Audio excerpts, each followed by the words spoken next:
Amang Batara Guru, tiari nauli di bulan na denggan, ari na uktakas siniti, bulan na jinujuran, di alama pangataran na marapang na marjual, pangataran ni anak doh pangataran ni boru, na marsangap na martua, nungadiso na mataraja, dohot ina soripada, naingot dia katona, siano puta si singa mangaraja.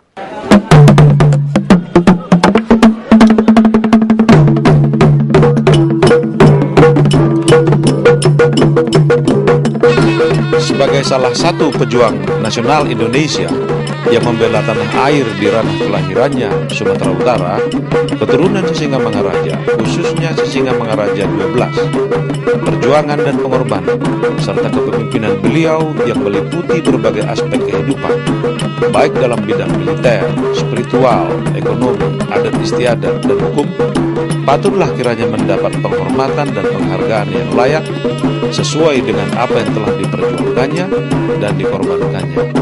Dan segala sesuatu yang baik yang telah beliau teladankan patutlah kini dijadikan teladan. Horas! Horas! Horas! Ada pepatah mengatakan bahwa bangsa yang besar adalah bangsa yang mau menghargai jasa para pahlawannya. Dalam rangka 100 tahun gugurnya pahlawan nasional Raja Sisingamangaraja, sengaja kita membuat sebuah video dokumenter. Video ini sengaja untuk mengungkap segi-segi kesejarahan, strategi, dan taktik perang yang dilakukan Raja Sisingamangaraja sebagai contoh bagi generasi muda memperjuangkan kemerdekaan Republik Indonesia. Raja Sisingamangaraja adalah seorang tokoh pemersatu berbagai suku-suku di Sumatera Utara, berbagai agama yang ada di Sumatera Utara. Bahkan Raja Sisingamangaraja mampu mengatur strategi perangnya sampai ke Aceh dan ke Sumatera Barat. Inilah yang kita lihat kegigihan dari Raja Sisingamangaraja mempertahankan negeri tercinta ini. Dengan arti kata, beliau dinyatakan adalah raja pahlawan yang bermata hitam melawan kolonial Belanda yang bermata putih.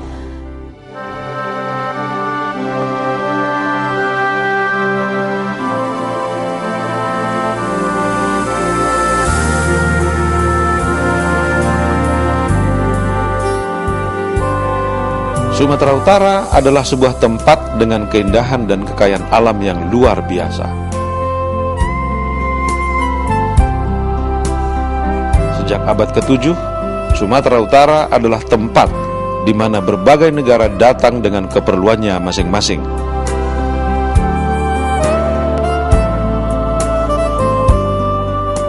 Dan hingga kini, Sumatera Utara adalah tempat di mana keberagaman penduduk tinggal dengan berbagai segi kehidupan yang sangat menarik.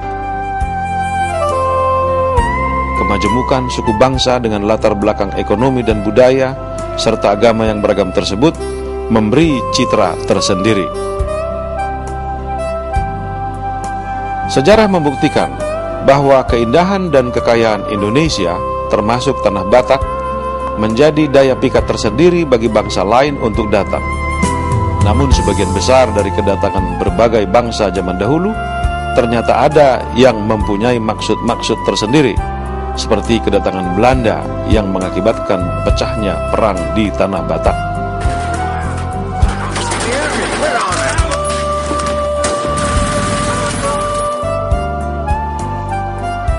Nah, di tanah kelahiran Bakara inilah merupakan tonggak sejarah tempat bermulanya perjuangan Sisingamangaraja.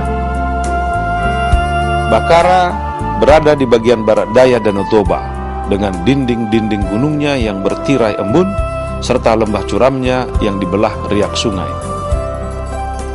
Di tempat ini terdapat sebuah gua legendaris dan cikal bakal legitimasi kelahiran pemangku Sisingamangaraja pertama yang bernama Raja Makuntal. Jenis tumbuhan langka mengitari gua ini bernama Sangkamadeha. Sebenarnya mengenai sejarah Raja Sisingamangaraja, orang Batak yang dahulu lebih tahu dan telah dituliskan dalam catatan-catatan mereka yang disebut buku sejarah mengenai proses kelahirannya. Kenapa dibilang beliau itu Raja Makutal? Karena bangsa Batak pada ketika itu beliau lahir, bangsa Batak terkejut karena diiringi dengan angin puting beliung, petir, hujan lebat. Disitulah proses kelahiran Raja Sisingamangaraja.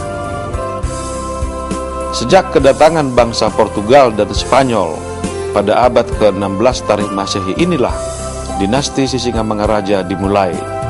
Dinasti ini tetap bertahan bahkan terus berlanjut dan bertambah kokoh, apalagi dengan kedatangan bangsa Inggris dan Belanda. Selama beratus-ratus tahun, dinasti Sisingamangaraja dengan 12 generasi berturut-turut telah menjadi raja imam bagi rakyat Batak. Kalau kita lihat dari sejarah urutan nama-nama Sisingamangaraja pertama sampai 12 adalah sebagai berikut. Sisingamangaraja pertama adalah Raja Makutal. Sisingamangaraja II adalah Opu Raja Tinaruan. Sisingamangaraja ketiga adalah Raja Itubungna.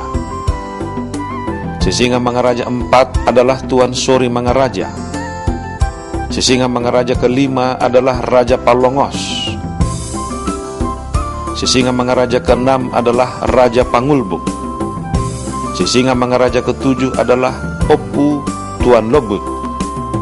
Sisingamangaraja ke-8 adalah Opu Sohalopoan. Sisingamangaraja ke-9 adalah Opu Sotaronggal. Sisingamangaraja ke-10 adalah Opu Tuan Nabolon. Sisingamangaraja ke-11 adalah Opu Sohahuaon.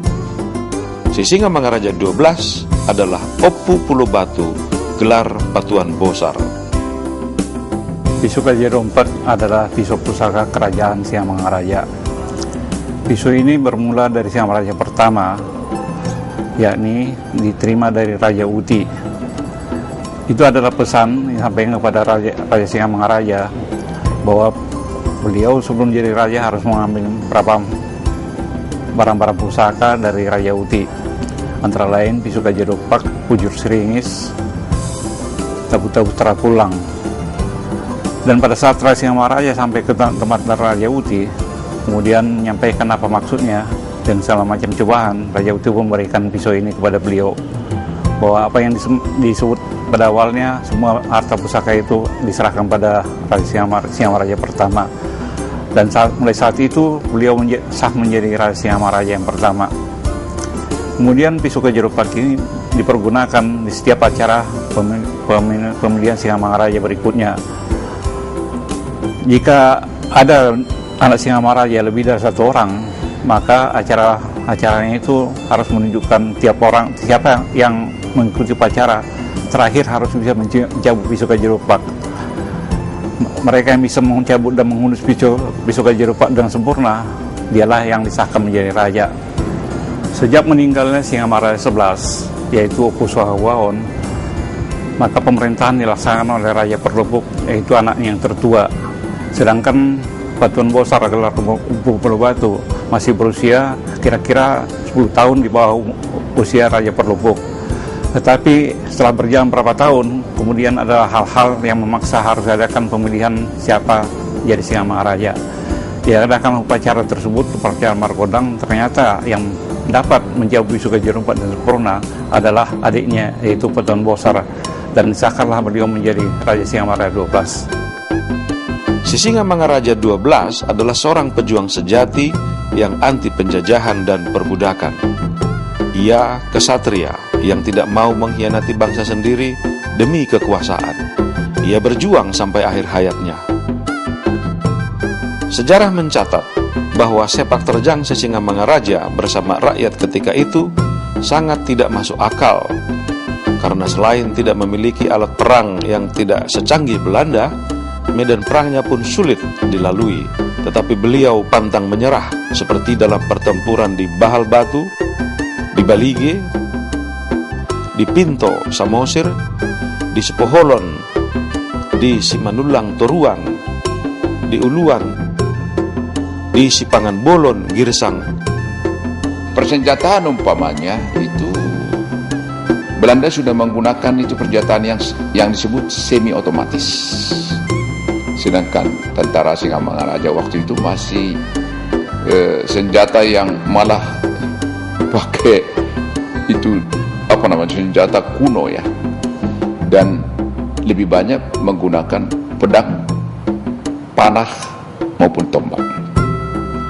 Jadi kekalahan itu terutama dilihat dari segi teknologi militer, karena Belanda juga membawa meriam pada waktu itu. Sudah ada diketemukan waktu itu meriam. Akhirnya serangan ini bisa dipatahkan. Pertempuran itu membuat beliau semakin terdesak, sehingga beliau mengungsi ke tengah rimba raya di daerah Kelasen, Sionom Hudon, Tapanuli Utara.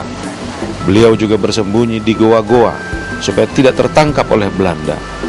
Dalam keadaan dikejar-kejar inilah Sisingamangaraja 12 berulang kali berkata, "Bukan karena hutang nenekku, hutang ayahku atau hutangku sendiri makanya aku dikejar-kejar, melainkan karena kehormatan atau wibawa daripadamu lah ya opung mula jadi Nabulon, dan karena orang-orang yang bermata hitam." Pernyataan ini menggambarkan betapa ia sangat tertekan atas penyerangan-penyerangan yang digencarkan Belanda. Namun tekanan itu tetap ia hadapi dengan tegar, karena ia begitu menghormati Tuhannya dan ingin terus membela kaumnya. Inilah markas besar pahlawan Raja Singamangaraja ke-12 yang dibangun tahun 1885. Waktu pendirian markas Raja Singamangaraja ini jumlah pasukan pada waktu 137 orang. Di antaranya termasuk panglimanya orang-orang Aceh. Tapi sewaktu mereka datang di markas ini, air sangat jauh. Itu makanya diciptakan Raja Singamangaraja ke-12, yaitu PAI Tugal namanya, yang di samping markas ini sekarang. Sampai sekarang air itu masih hidup lagi. Pada tahun 1907, kira-kira awal, datangnya pasukan Kristopel mengejar pasukan Raja Singamangaraja ke-12, sehingga akhirnya Raja Singamangaraja ke-12 mengundurkan diri dari markas ini, pergi mengelilingi Piabalane sampai ke Simaningir, sampai ke Sijarango, sampai ke Pakat, balik lagi ke Pinin, masuk ke Tarabintang, dan dari Tarabintang masuk ke Bungus, dan dari Bungus ke Pencinaran, dan dari Pencinaran mereka masuk ke Gua Pinagam sampai Binagaboang. Di waktu dulu zaman penjajah Belanda datang ke Tapanuli, bertinggal di Lintong Nihuta. Dari Lintong Nihuta turun dari Sibuluan. Dari Sibuluan pergi ke kampung Simaningir. Masuklah Raja Singamangaraja ke Simaningir. Dimintalah perlindungan kepada nenek moyang kami, Raja Opu Dukun atau Opu Raja Debata. Raja Singamangaraja itu disambut dengan baik, disambut Opung Raja Debata, dikasih makan, dikasih perlengkapan dari kebutuhan dari Raja Singamangaraja. Raja Singamangaraja menggunakan kekuatan rakyat semesta. Karena rakyat pun yang berada di perbukitan, kalau tahu daerah Meat ini, di sebelah atasnya itu adalah gunung-gunung. Itu sampai rakyat pun itu menggulingkan batu-batu. Ya, jadi itu keikutsertaan rakyat dan logistik. Dimanapun ada tentara Singamangaraja ada, rakyat sudah serta menyajikan logistik berupa kue seperti sekarang disebut lapet, pisang, itu logistik wilayah namanya. Nah, di sini kita melihat ya, jauh sebelum para pendahulu kita seperti Jenderal TB Simatupang maupun Jenderal Nasution melaksanakan perang rakyat semesta, Singamangaraja sudah melaksanakan itu cikal bakal daripada perang semesta ini. Inilah satu kekaguman saya kepada Raja Simangaraja. Sebagai penganut aliran Parmalim dan selaku Raja Imam, Sisingamangaraja memiliki ciri-ciri karismatis dan mampu membuat mujizat-mujizat seperti layaknya mendatangkan hujan, mendoakan tanaman dan hewan piaraan supaya tidak ada gangguan. Kalau terjadi misalnya musim kemarau, hujan lama baru datang, maka berkumpullah penduduk itu di satu tempat atau di tanah lapang, maka Singamangaraja itu pun mendoa atau dalam bahasa Batak bertonggo kepada Tuhan yang Maha Esa. Tidak lama habis dia bertonggo, hujan pun datang. Ini salah satu kesaktian Singamangaraja. Jadi kalau Parmalim ini sejak sebelum tahun 1907 beliau sudah mengajar kepada nenek saya Raja Mulia untuk mengembangkan ajaran Parmalim itu. Dalam terjemahan stempel Singamangaraja 12 itu tertulis dalam artinya, inilah cap si Maharaja negeri Toba, Bakara nama kotanya, hijrah Nabi 1304. Karena Parmalim itu tidak boleh makan babi, tidak boleh makan anjing, tidak boleh makan darah. Pendapat-pendapat mengenai hal tersebut boleh saja beragam. Namun satu hal yang sekiranya patut kita yakini ialah bahwa Sisingamangaraja adalah seorang pemimpin yang memang memiliki karisma luar biasa sehingga mampu menggerakkan rakyatnya berjuang membela ranah leluhur. Salah satu kelebihan yang membuat Sisingamangaraja 1 hingga Sisingamangaraja 12 sangat terkenal adalah sikapnya yang khas dalam menghadapi masalah perbudakan dan tawanan. Bahkan tindakannya untuk memerdekakan orang yang sedang terpasung karena hutang atau alasan lain telah membuat rasa hormat yang tinggi terhadap para Sisingamangaraja di kalangan penduduk tanah Batak. Jadi ada kata-kata bijak orang Batak.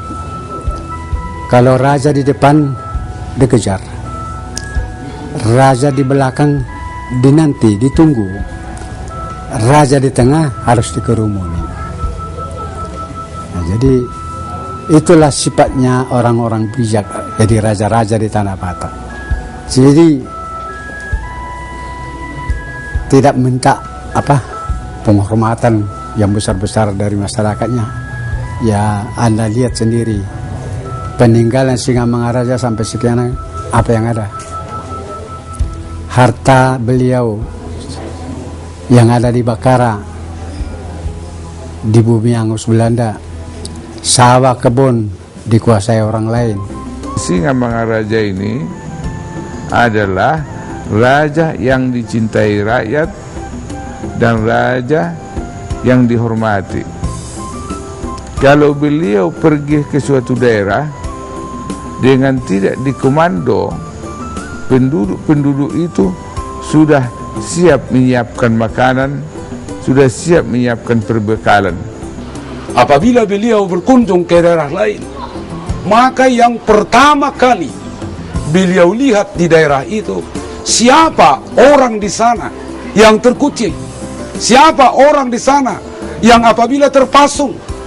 Inilah menjadi perhatian yang sangat serius bagi beliau untuk diselamatkan, untuk dibebaskan. Karena beliau tidak suka melihat sifat-sifat perbudakan, sifat-sifat pelecehan. Beliau sangat tidak suka. Yang sangat beliau sukai kehidupan masyarakat yang sangat sejahtera, yang sangat bersahabat dan saling menyayangi satu sama lain. Sisingamangaraja mengingat bahwa dia telah menyunting Borunda Deak, langsung membawa satu rumah lengkap, mulai dari tiang sampai ke atap. Hanya dalam 1 hari dari hari Amboho bisa langsung berdiri besoknya di Tanjung Bunga, Huta Godang.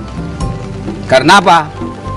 Pasukannya sudah melebihi dari 400 orang pada waktu itu, yang langsung bisa mendirikan satu rumah dalam tempo 2 hari. Inilah rumah pemberian daripada Sisingamangaraja tersebut. Raja yang lembut, raja yang damai, tapi raja pendirian yang tegas. Jadi tekad Singamangaraja melawan Belanda adalah sampai akhir, sampai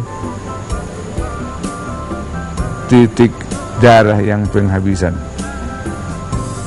sampai bertahun-tahun di hutan, segala penderitaan dihadapi untuk mempertahankan tanah Batak dan tidak rela rakyatnya dijajah Belanda. Sebagai generasi muda Batak, saya bangga mempunyai seorang pahlawan, yaitu seperti Sisingamangaraja. Saya tidak nak membayangkan betapa sulit dan kacanya waktu itu, tetapi beliau tetap dengan rendah hati dan semangat yang berkobar, serta berkomitmen bahwa ia tidak akan pernah menyerahkan Sumatera Utara untuk dikuasai oleh Belanda. Akhirnya waktu Raja Singamangaraja melaksanakan pertempuran kembali ke terutama ke Bakara, tentara Belanda sudah siap. Beliau dikejar sampai ke gunung-gunung, dan kita sebagai orang Batak harus bangga bahwa Raja Singamangaraja tidak pernah menyerah kepada Belanda. The last battle, the last ballad, pertempuran terakhir, peluru yang terakhir, sehingga beliau pun tewas, yang didahului oleh putrinya. Sebenarnya putrinya waktu itu belum tewas, masih luka berat, tapi yang tewas putranya itu Patuan Anggi dan Patuan Nagari. Sesudah Raja Singamangaraja tewas, 2 putranya tewas, menyusul kemudian putrinya Lopian. Dalam sejarah perjuangan nasional Indonesia, Sisingamangaraja 12 adalah seorang pejuang yang tidak mau berkompromi dengan Belanda, sehingga terjadilah pertempuran sengit yang menewaskan hampir seluruh keluarganya melawan penjajah. Patuan Bosar Opu Pulo Batu atau Sisingamangaraja 12 bersama kedua putranya Patuan Nagari dan Patuan Anggi, dan 1 putri kesayangannya yang sangat pemberani Lopian, serta beberapa panglimanya yang berasal dari Aceh, gugur pada saat yang sama, yaitu tanggal 17 Juni 1907 di Sionom Hudon. Kemudian Belanda memusatkan serangannya ke markas Singamangaraja di Aceh Bulbulon. Di dalam pertempuran ini terjadi pertempuran tidak seimbang. Karena pertempuran tidak seimbang, ya memang Singamangaraja bertempur habis-habisan dan pantang menyerah, dan mengatakan bahwa inilah saat terakhir dan kami pantang menyerah. Belanda pun akhirnya menyerang pasukan Singamangaraja. 1 persatu panglimanya terbunuh, dan 1 persatu anaknya terbunuh. Yang pertama terbunuh adalah Patuan Nagari, anaknya yang tertua. Yang kedua Patuan Anggi. Yang ketiga putrinya Lopian. Bersama mereka ini juga tewas seluruh panglima-panglimanya, termasuk yang dari Aceh. Pada waktu itu yang bisa terlepas cuma 3 orang, yaitu Boru Sagala dan anaknya Raja Butal, dan sebagai bendahara pada waktu itu itulah Ahmad Kubuk Sinaga. Jenazah Raja Sisingamangaraja 12, Patuan Nagari dan Patuan Anggi dibawa dan dikuburkan Belanda di Tangsi Tarutung. Dan pada tahun 1953, Raja Sisingamangaraja 12, Patuan Nagari dan Patuan Anggi dimakamkan kembali di makam pahlawan Soposurung Balige yang dibangun oleh pemerintah, masyarakat, dan keluarga.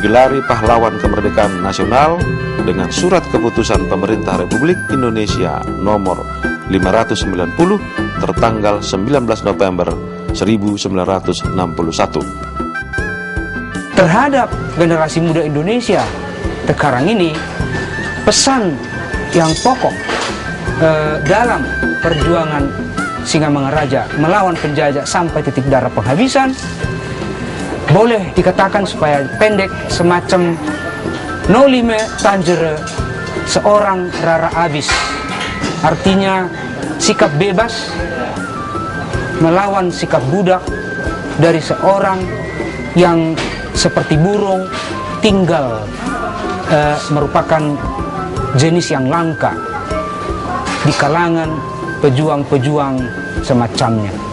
Singamangaraja benar-benar sendiri sampai titik darah penghabisan, sementara pahlawan-pahlawan lain sudah menyerah atau bergabung dengan pihak penjajah apapun alasannya. Singamangaraja memilih mati. Perjuangan dan pengorbanan Raja Sisingamangaraja ke-12 beserta seluruh keluarga dan masyarakat Sumatera Utara menjadi catatan sejarah, menjadi sebuah tinta emas dalam makna sejarah bagaimana perjuangan kegigihan pahlawan nasional Raja Singamangaraja mempertahankan eksistensi negeri ini dari penjajah Belanda. Oleh sebab itu, sebagai generasi muda, tentunya kita sangat menghormati dan memberikan penghargaan yang tinggi terhadap nilai-nilai perjuangan Sisingamangaraja. Untuk itu, tentunya kita dalam rangka memperingati 100 tahun gugurnya pahlawan nasional Raja Singamangaraja mempelajari sejarah perjuangannya, sehingga kita di masa depan memiliki nilai juang dan semangat rela berkorban untuk negeri kita tercinta Indonesia ini.